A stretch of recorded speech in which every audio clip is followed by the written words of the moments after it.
Salut à tous, bienvenue chez l'Amadoué. Alors, tout d'abord, bonne et heureuse année à tout le monde. Voilà, malgré les difficultés qu'on peut avoir, parce que la vie c'est jamais rose, enfin c'est pas vraiment rose, en tout cas pas tout le temps. Je vous souhaite plein de bonnes choses. S'il vous faut du courage, on est là, on se soutient. Comme vous venez de le voir là derrière moi normalement, je récupère les sapins de Noël pour donner à manger aux lamas. Donc là on peut voir T-Scout qui en mange et qui s'en sert de grattoir. Bon là je l'ai nommé donc forcément il s'arrête. Bah oui loulou. Donc les lamas font partie de la famille des camélidés, donc ils sont capables de manger ce qui est piquant, donc notamment les aiguilles de pin et de sapin. Ce qui est plutôt bien pour eux, ça évite d'emmener le sapin je ne sais trop où, finir je ne sais trop comment. Même si je pense que la plupart des collectes de sapins qui se font notamment là dans la métropole de Montpellier vont être mis au compostage. Ici, ils sont recyclés directement. Donc ça permet aux animaux d'avoir une alternance alimentaire, quoi, avoir différentes choses à manger. Hein. Donc ici, vous le savez, enfin pour ceux qui découvrent un peu les vidéos et la ferme, rien que cet enclos, il est sur 3 hectares. Là en bas, il y a plein de garrigues à débroussailler, des zones qui sont encore impénétrables. Ils ont du foin à volonté. Là d'ailleurs, il y en a beaucoup. Donc là, c'est une vraie petite forêt. Hein. On en a une quinzaine là. Que des gens ont déjà amené. Voilà, la plupart des loulous, là, ils sont sous l'abri en train de manger du foin.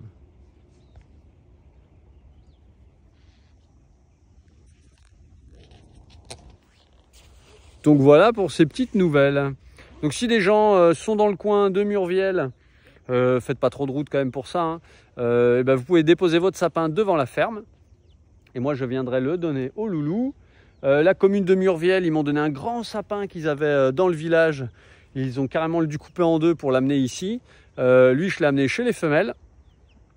Donc voilà, j'alterne. Il y en a chez les mâles, chez les femelles. Tout le monde y a le droit. C'est période de fête, on va dire, même si là on est déjà janvier, déjà un peu entamé. Voilà, quoi dire de plus comme nouvelle.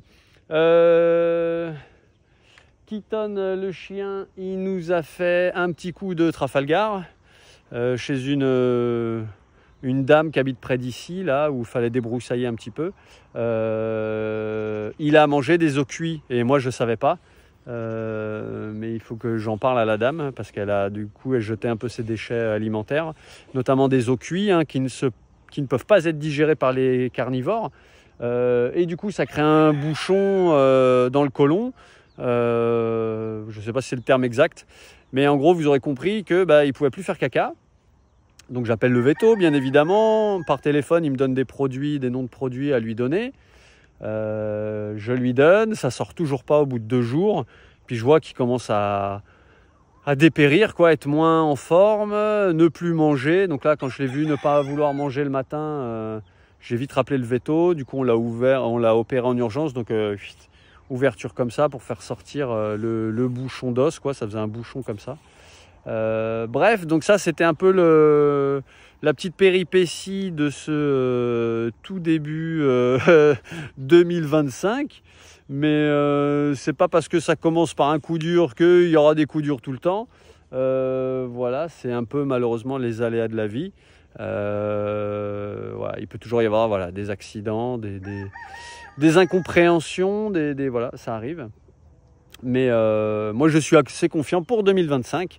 Il y a plein de choses qui se mettent en place, donc ça c'est plutôt chouette. Pour les gens qui entament des nouveaux projets, je vous souhaite plein de réussite, du courage et d'éviter les doutes, parce que parfois on peut se démotiver quand les choses ne se passent pas comme on l'avait imaginé. Des fois on a des coups durs, des fois on est un peu avec nos yeux de bisounours, des fois ou disons que de gens positifs, hein, où on se dit ça va le faire, ça va aller vite. grosse erreur. Moi, je dis souvent, si tu n'as pas fait 15 fois la tâche en question, tu ne peux pas savoir si ça va aller vite. Parce que voilà, ça veut dire que tu es débutant, et quand on est débutant, on n'a pas forcément les bons savoir-faire, les bons outils, les choses comme ça. Et pour plein de choses maintenant, j'arrête de dire ouais, ça c'est bon, il y en a pour un quart d'heure, ou ouais, ça c'est bon, en quelques jours c'est réglé. Voilà, si j'ai pas vraiment beaucoup d'expérience, c'est compliqué de donner un délai. Et après, on se met en porte-à-faux parce qu'on se dit ah putain, j'ai galéré, alors que non, on n'a pas vraiment galéré, c'est juste qu'on débute et on apprend à faire les choses, quoi. Donc c'est tout à fait normal, on n'a pas appris à marcher en 2 jours, hein. On est tombé, parfois on s'est fait mal, on s'est relevé plein de fois pour apprendre l'équilibre.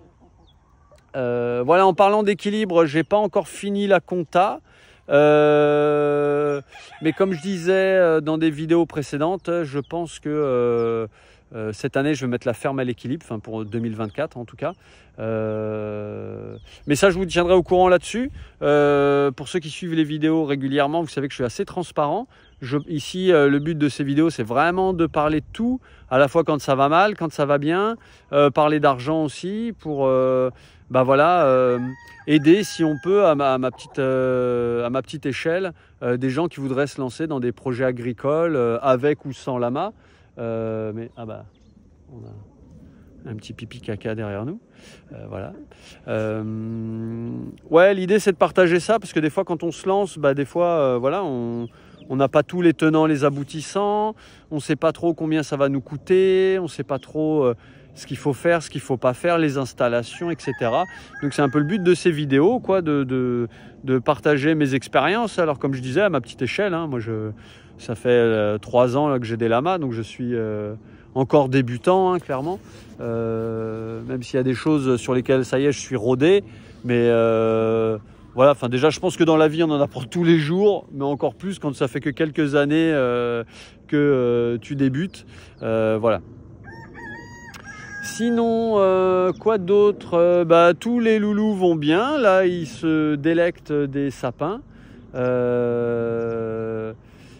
Il y a des mises-battes prévues, mais c'est pas pour tout de suite. Là, on surveille. On va peut-être refaire des échographies bientôt. Mais bon, clairement, l'opération de kit, là, elle a mis la ferme sous ma barre fatidique personnelle, hein, des 2000 € sur le compte en banque.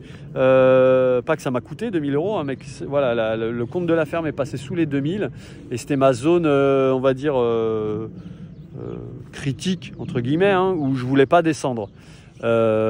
Pour justement, s'il y a un coup dur sur la ferme, d'avoir de quoi payer directement, alors que ce soit un animal à opérer, un véhicule à réparer ou ce genre de choses. C'est toujours bien de garder un petit peu de sous de côté. Mais voilà, dans la vie, on fait comme on peut, justement. Ça sert à ça, les sous de côté. Quand il y a un problème, on paye direct, on ne se pose pas de questions et on fait ce qu'il y a à faire, quoi. Donc là, c'est ce qu'on a fait pour Keaton.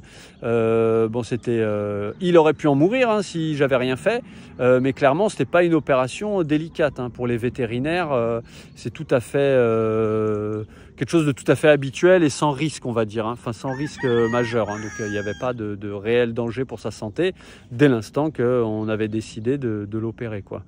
Mais bien évidemment que je l'aurais pas laissé dans son caca, n'est-ce pas? Voilà. Au niveau des poules et des poulettes, tout va bien, à part que Rococo, le petit coq nain qui était un peu blondinet là sur le cou, il a disparu. Donc c'est très étonnant. Donc j'ai parcouru un peu les terrains en long, en large, en travers. J'ai découvert aucune plume, aucune trace dans le grillage, rien du tout. Alors quelqu'un m'a dit peut-être qu'on t'a volé ton coq.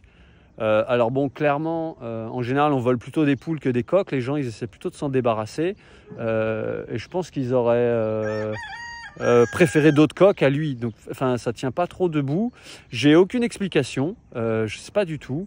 Mais dernièrement, j'ai vu un truc super dont j'ai déjà parlé en vidéo. C'est le cri d'alerte du coq. Quand il y a soit un rapace. Donc il a un cri spécial et les poulettes vont aller se cacher du coup sous les buissons, soit un prédateur terrestre type renard.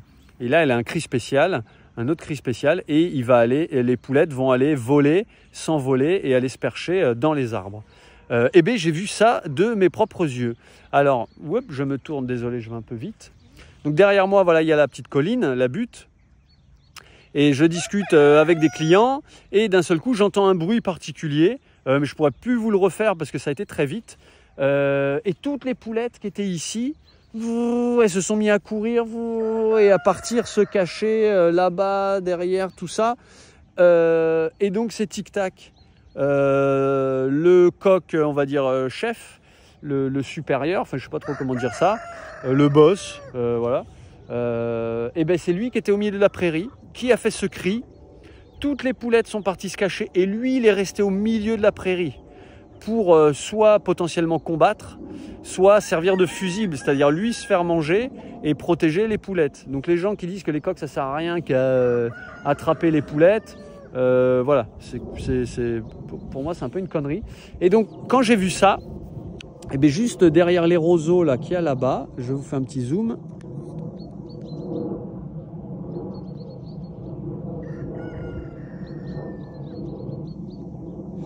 Donc voilà, juste derrière ces roseaux, eh bien, j'ai vu une paire d'ailes de buse voilà, qui était vraiment très proche des roseaux, donc vraiment ici.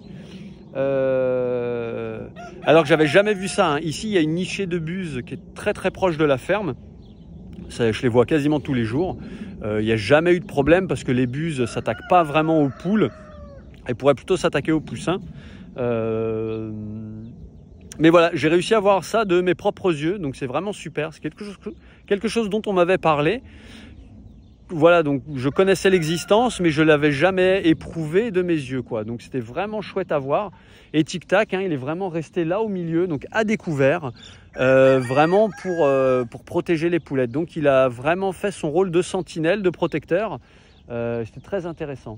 Bien évidemment, j'ai été fouillé dans les roseaux, j'ai trouvé aucune plume, rien du tout. Donc voilà, je ne sais pas s'il a embarqué potentiellement rococo ou un poussin, je ne sais pas du tout. Après, ici, c'est compliqué de compter toutes les poules, tous les poussins.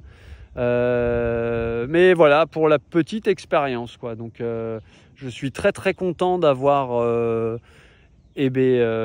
pu assister à ça, de voir que les coqs ils font vraiment leur travail, que c'est pas une légende, que c'est quelque chose voilà, de réel.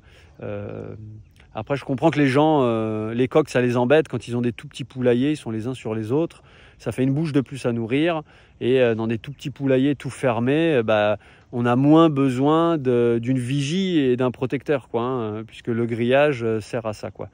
Donc, mais c'est hyper intéressant. Enfin voilà, moi j'adore les interactions entre les animaux, j'adore assister à ça. Et ça, voilà, malgré que ça fait déjà 2 ans et demi ou presque 3 ans là qu'il y a des poules ici, c'est la première fois que j'assistais à ça. Donc c'est vraiment chouette. Voilà, Loulou qui est là. Tu nous montres un peu en dessous là. Voilà, il a un gros pansement pour l'instant. On va lui enlever les fils d'ici quelques jours. Donc il n'a pas de grosse collerette parce qu'il ne cherche pas à se lécher. Le veto bien sûr m'en a fourni une. J'y ai mis la première journée, mais en fait il ne cherche pas à se lécher. Et puis donc il a passé 2 jours à la maison à se reposer parce qu'anesthésie générale, hein, elle était comme ça tout endormie. Donc voilà, il a pris 2 jours de repos tranquille. Mais ces chiens-là, ils préfèrent être avec moi à la ferme, à marcher, à gambader, à avoir des interactions avec les animaux et entre eux, plutôt que de rester sur le canapé, quoi. Voilà. Et bien voilà, Tic Tac, celui dont je parlais, le coq. Voilà. Donc notre protecteur qui a fait du super boulot. Donc ça, c'était vraiment chouette à voir. Voilà, 2025, voilà. Ça, pour moi, ça s'annonce bien. Voilà, il y a plein de choses qui bougent, qui changent. Enfin, comme tout le temps. De toute façon, la vie, c'est un changement et c'est un mouvement perpétuel. Voilà. Quoi dire de plus? Des journalistes sont passés. J'ai eu le droit à un petit article dans Midi Libre par rapport au sapin. France 3 Région est passé hier faire un petit tournage par rapport au sapin. C'est pas sûr que ça sorte pour des raisons voilà. Ils avaient un autre trucs à faire avec la métropole et ils voulaient mettre à la fois les actions de la métropole, les parcs à sapins et parler d'une initiative originale avec les lamas. Mais comme ils n'ont pas pu filmer pour la métropole, ils vont peut-être pas passer mon sujet qui était pour eux un peu trop court apparemment. Donc bon, bref, ça on verra, je vous tiendrai au courant. De toute façon, pour ceux qui suivent soit Facebook, Insta ou YouTube, eh bien, je mets souvent les liens voilà, à dispo. Clairement, c'est sur Facebook que je suis le plus prolifique, on va dire. Pour moi, c'est la plateforme la plus facile. Insta et YouTube, on ne peut pas toujours partager les mêmes choses, les mêmes longueurs, etc. Enfin, c'est un peu différent. Mais voilà, si vous voulez vraiment rester informé de tout, c'est Facebook le plus simple. Voilà. Quoi dire de plus? Aujourd'hui, voilà, comme vous voyez, il y a un peu de soleil, c'est cool, il fait relativement doux, comme souvent en hiver dans l'Hérault. Mais voilà, pas plus que ça. Voilà, l'éducation continue pour les lamas, à la fois Mimi, la jeune qui est née ici, pour Flo, pour Trix, pour Scout, voilà, tous ceux qui sont en cours encore d'éducation.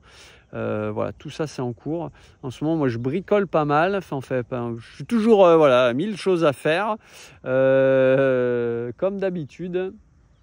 Entre la vie perso, les loulous, les installations, enfin voilà, gérer plein de trucs, la compta, voilà, il y a toujours plein de trucs à faire et surtout en cette fin d'année ou début d'année là, voilà, c'est le moment de la comptabilité. Voilà, je vais arrêter cette vidéo là-dessus. Encore plein de bisous. Bonne année à vous 2025, que tous vos projets se mettent en place si vous en avez. Écoutez votre cœur si vous voulez changer des choses dans votre vie. Le cerveau, il classe, il trie, il range, il met des étiquettes. Le cœur, lui, il va à l'essentiel et c'est peut-être le meilleur des conseils que je puisse vous donner. En tout cas, pour moi, ça fonctionne très bien. Et j'essaie de rester sur cette ligne-là. D'être vraiment en accord avec moi-même, quoi, de ne pas avoir de regrets dans la vie, donc de tenter, d'essayer des choses, de changer certaines choses. Voilà, c'est tout ce que je peux vous souhaiter avec Chacobo qui nous passe derrière.